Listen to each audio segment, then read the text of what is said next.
He stood up by the window and waited, his gun pointing toward the road. Suddenly, a loud crack was heard by many people in the crowd. The Queen had just stepped out of her car. Hello, what's that crack? What's the story? Welcome back to the channel. Today we're checking out something a little bit different. We're checking out insane ways the Queen of England survived 3 assassination attempts. I never knew they tried to kill her. I never knew. Quick point, my grandma, God rest her soul, she absolutely loved the Queen. Rest in peace, grandma. I love you so much. Let's go. She's been shot at by a crazed high school psycho whose only mission in life was to murder her. Another teenager wanted her dead for the only reason that he wanted to be famous. But perhaps the most astounding assassination attempt was when a mystery figure tried to derail her train, a plot that was subsequently covered up by the government. The way old Lizzie has survived 3 assassination attempts will blow your mind. We're going to start with the most recent assassination attempt on Queen Elizabeth. The year was 1981, and she was in New Zealand fulfilling her duties as a traveling monarch. The perpetrator of the crime, a 17-year-old kid named Christopher John Lewis. You might wonder why a teen would want to blast the Queen to kingdom come, but you only need to look at his background to understand that his proverbial screw was loose. According to news reports, this boy lived in a house with a tyrannical father. Life was so chaotic for the kid that he couldn't even read or write until he was 8 years old. After assaulting another kid, he was expelled from school. He cut the heads off birds. His favorite man in the world was none other than Charles Manson. He got into petty crime while he was still young, culminating with his gang taking just over $5,000 from a post office after holding 2 workers at gunpoint. That was a lot of cash in the 70s, especially for a teenager. But for Lewis, the thrill from the violence was more important than the money. But he didn't stop there. He and his mates put together what they called a guerrilla army. They gave the outfit the name the National Imperial Guerrilla Army, spelling guerrilla wrong. With Lewis at the helm, they terrorized the neighborhood. Those that were close to him knew him as a bona fide psycho. As an adult, he wouldn't disagree. We know that from his memoirs, aptly titled Last Words. It was during these tumultuous years that he concocted a plan to do something to the Queen that would put his name in the history books. He later said that living with his father was a living hell, which rendered him feeling in a constant state of terror. It's hard to say why he wanted to go as far as killing the Queen, but he blamed what he called the twisted wreckage of his life and the fact that he very dearly wanted to become an outlaw. He was close to it already, feared in his town for many reasons, such as when he held up an elderly woman in her car and demanded. This is why some kids deserve smacking. This is what happens when you don't smack your kids. I know some people might not agree. Sorry, I don't care. Like, this stuff is done before 17. Cutting beds heard of. What the?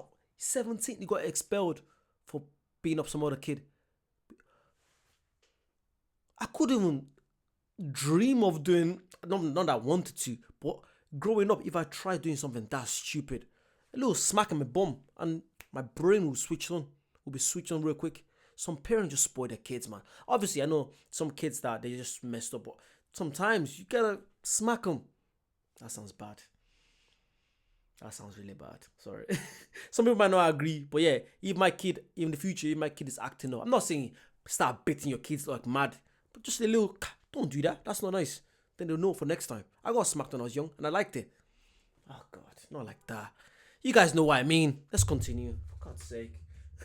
A ride. And so on October 14th, 1981, this troubled boy decided that he would take out his problems on the British monarch. At the time, she was visiting a museum in Dunedin, the town where Lewis lived. That day, he hid his .22 caliber rifle, stolen earlier from a gun shop, in a pair of old jeans and walked into a 7-story building from where he'd set up his shot. His getaway vehicle, a 10-speed bicycle, he left outside the building. Inside, he sneaked into a toilet cubicle and unwrapped his gun. He was seething with anger when he put on his gloves and readied the rifle. The Queen, he knew, would soon pass by in the street in her Rolls Royce. As the motorcade got closer, his hands trembled as he heard the cheers of the many people in the street. He stood up by the window and waited, his gun pointing toward the road. Suddenly, a loud crack was heard by many people in the crowd. The Queen had just stepped out of her car. She wasn't hurt. The shot wasn't very close. If Lewis actually meant to kill her is not certain. He later said he didn't actually want her dead, stating, "I felt that giving her a scare somehow, that the issues and problems that were evident in New Zealand might finally be brought into the public attention, and as a bonus, if the Queen would look at these issues, she might well take notice." That's not what the New Zealand Security Intelligence Service said after he'd been picked up by cops 8 days later. They believed that this kid had tried and failed. All this was actually a hush-hush and led to a cover-up because it wasn't a good look for New Zealand. But this cover-up doesn't even come close to what you'll see later.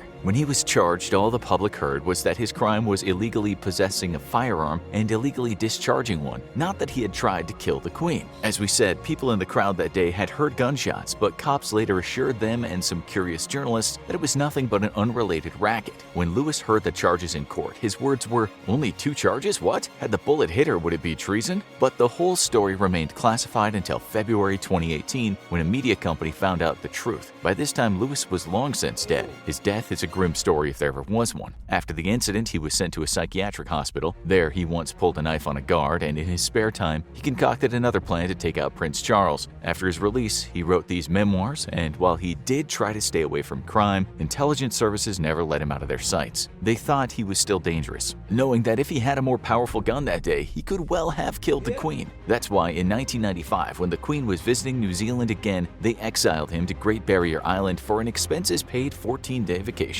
As a friend of his once said, he always wanted to know what it'd be like to take someone's life. Wait. They pay for him to go on a vacation just so he won't kill someone. That's what? This geezer has to be punished properly. He hasn't been.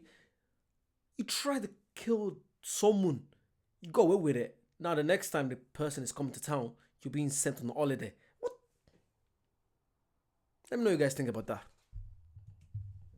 Life. The next year, Lewis was accused of doing just that after a mother of 3 named Tanya Furlan was found dead in her house, her head smashed by a hammer. Lewis was accused of the murder and of kidnapping her child in an effort to secure a ransom, but the evidence against him was weak to say the least. Cops had listened to an informant, a friend of Lewis's, and he told them that Lewis had killed the woman. From his jail cell, Lewis wrote, "I stand firm in my convictions that the present nightmare will soon be over. I know in my heart that I didn't commit these crimes, so this is all the hope I need for myself." It's very likely he wasn't guilty, and the culprit was probably that informant, a man who later committed a similar murder. But Lewis didn't get to clear his name. He was electrocuted in his prison cell before his case went to trial. What's amazing about that story is the fact that Lewis really could have killed the Queen. There's no doubt about it. It's also fascinating that no one but the royals and some chosen authorities knew about it. With this next young chap, his assassination attempt was never going to hurt the Queen much.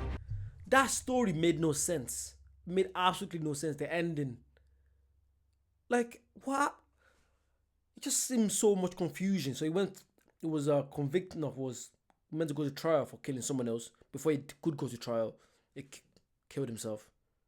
Then the person that said he killed the lady, the person actually killed someone else. That was confusing. Let me know if you guys believe it or not. Let me know. I don't like believing all this kind of conspiracy theories, but Jesus, let me know what you guys think. But it was spectacular in itself. It happened again in the same year on June 13th, 1981. This time the Queen was on home turf, and again, her would-be assassin was just 17 years old. His name was Marcus Sargent. On the day, he managed to get off 6 bullets as the Queen was riding a horse through central London for what's called the Trooping the Colour ceremony. That day, the crowds filled the street as the soon-to-be-married Diana Spencer rode in a carriage with Prince Andrew. Her lover and future husband, Prince Charles, like the Queen, rode on horseback. Sargent didn't have anything near the psychological problems that our first assassin had. He was a Boy Scout who'd done pretty well in school, and as a youth he'd won awards for marksmanship at the Air Training Corps, a kind of cadet school for young folks. But then at the age of 16, things started to go wrong for him. He joined the British Royal Marines but left after a few months for what he later said was bullying. He then joined the army and only managed to get through 2 days of induction. To add to this list of failures, he was also turned down by the police and the fire brigade. Angry and disappointed in himself, he ended up working at a zoo. At age 17, he was out of work again, and he'd taken upon himself to become a member of an anti-royalist group. Things could have really gone badly for the Queen if this young lad hadn't failed in finding ammunition for his pop's .455 Webley revolver. He tried in vain to get his hands on another gun, but as you know, it's not easy in England. Even though Sargent joined a gun club to get himself a license, it seems he gave up on trying to buy a real gun and instead paid about $80 for 2 blank-firing replica Colt Python revolvers that were sent to him via mail. If he couldn't kill her, he was damn well gonna scare her. Not long before he did the deed, he actually sent a letter to Buckingham Palace stating, "Your Majesty, don't go on the Trooping Colour ceremony because there was an assassin set up to kill you waiting just outside the palace." The letter arrived 3 days after the ceremony. As she rode on her horse, Sargent seemed to appear from nowhere and fired off 6 shots. Needless to say, this shocked and scared onlookers. No bullets came out of the gun, of course, but the noise frightened the queen's horse, named Burmese, and it reared up a little. Like a champ, she steadied the beast. Guardsmen and cops were on Sergeant like a flash, and the queen, according to one of her bodyguards, rode on as cool as a cucumber. He told the press she looked shaken by the episode, but soon recovered her composure. Sergeant was charged with the 1848 Treason Act and sentenced to 5 years in prison. It turned out that this failure of a kid had been obsessed with the assassinations of John Lennon and John F. Kennedy. When investigators unearthed his diary, one of the entries read, "I'm going to stun and mystify the whole world with nothing more than a gun. I will become the most famous teenager in the world." He didn't deny it later, telling the cops to their face, "I wanted to be famous. I wanted to be a somebody." Psychiatrists didn't think he had any kind of severe mental health issues, saying he was merely a messed up, insecure kid who'd studied the Lenin. I feel like back in the day, in the 80s, 70s, the way they used to diagnose all these people, man, it was messed up. Someone said their dream is to kill people. They want to be famous for killing someone. And you're telling me they have no mental issues. What else? They've literally told you what they plan to do. And you still say, oh, that's grand, that's all right. You know, join the member of society. You're a lovely fella, you're a lovely chap. Oh my God. Assassination and couldn't believe how easy it had been. He thought, why not? I would like to be the first one to take a pot shot at the queen. He was released from prison at the age of 20, and due to him being disliked by a lot of royal-loving Brits, he gave himself a new identity. All the time he'd been locked up, he apparently sent letters to the queen apologizing for what he'd done. She didn't reply once. We can't tell you what happened in the end to this boy that was called by the media a traitor and a fantasy assassin, but we reckon he sure would have been looked on with interest had the truth about the queen's later visit to New Zealand had been told. And that brings us to another cover-up, easily the strangest tale of the 3 assassination attempts. Like the New Zealand attempt on her life, the story only became public knowledge many years after the event. In 1970, she was on a royal tour of Australia. On the 29th of April, she was riding a train with her husband Prince Philip, heading from Sydney to the city of Orange, a distance of about 161 miles. The incident happened close to the town of Lithgow, population of 13,000. We now know that prior to her boarding that train, someone had laid down a large log on the tracks. At around 7 feet long and about 8 inches in diameter, it was big enough to derail the train. Someone had obviously left it there in the dark, and they'd wedged it in enough so that it would do some serious damage. In fact, the train did hit that log and was momentarily shaken.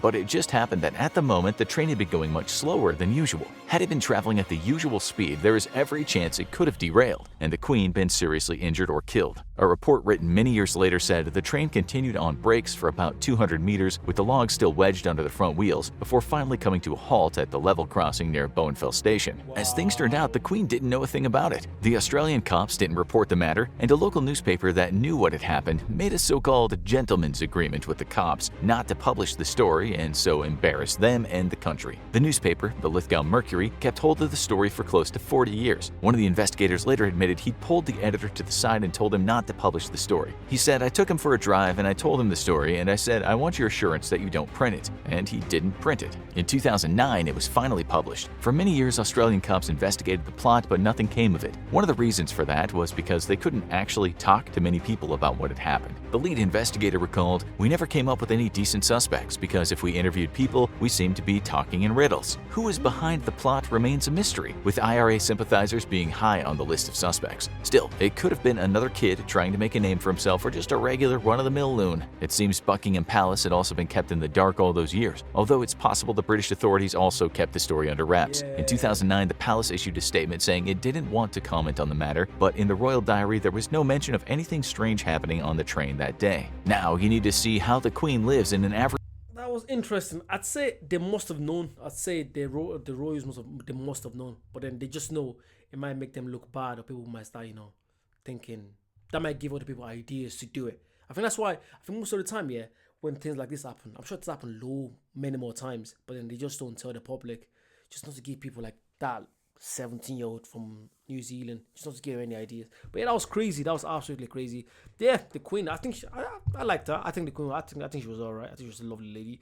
Like I said earlier, my grandma. Oh my gosh, she absolutely loved the Queen. She loved the Queen so much. Yeah. If you guys want to see something like this, something different from comedy sometimes, comment down below. Let me know you want to see, and I'll try to react to it. Make sure you like, comment, subscribe. I'll see you soon. Bye bye.